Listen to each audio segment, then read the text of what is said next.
The tomato tariff is in effect. Some aren't feeling the change just yet. Channel 5's Christian Von Pricing reports why we might not see a change in the price of tomatoes right away. This tariff came back after an agreement ended between the U.S. and Mexico.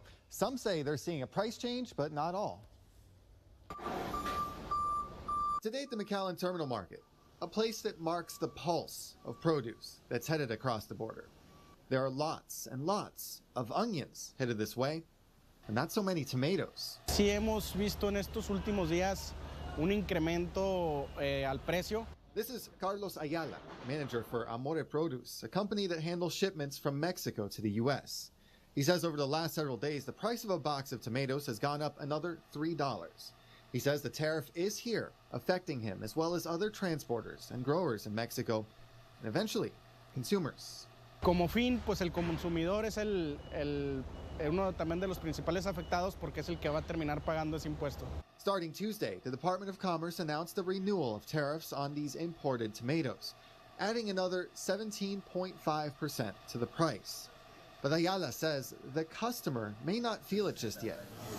Inside Gordon's Pizzeria in Edinburgh, the tomato is essential. They use 50 to 100 per week. Using different varieties of diced and tomato sauce. It goes on pizzas, deep dish varieties, and burgers.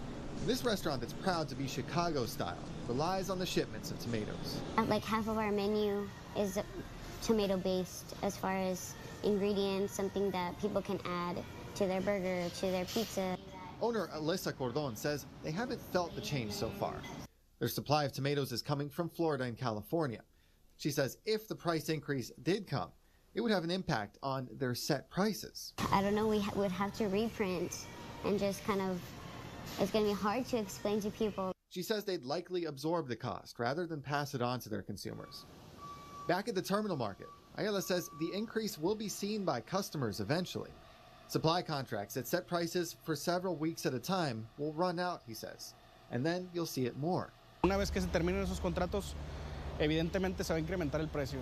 He says he hopes the tariff goes away soon for the benefit of his business, growers, and consumers. And the U.S. Department of Commerce says it will continue negotiations with Mexico during this time to see if both countries can reach a different agreement. For now, the tariff will continue. In the Channel 5 News studio, Christian Von Pricing, Channel 5 News at 6. The United States says it withdrew from the previous agreement with Mexico after tomato growers in the U.S. requested it. This is a Channel 5 News Extra. Mexican officials say half of the tomatoes used in the U.S. comes from their country. The U.S. Secretary of Commerce says the tariff protects Americans from unfair commerce. Mexican counterparts say they're concerned with the change. Both sides are looking for a negotiated solution.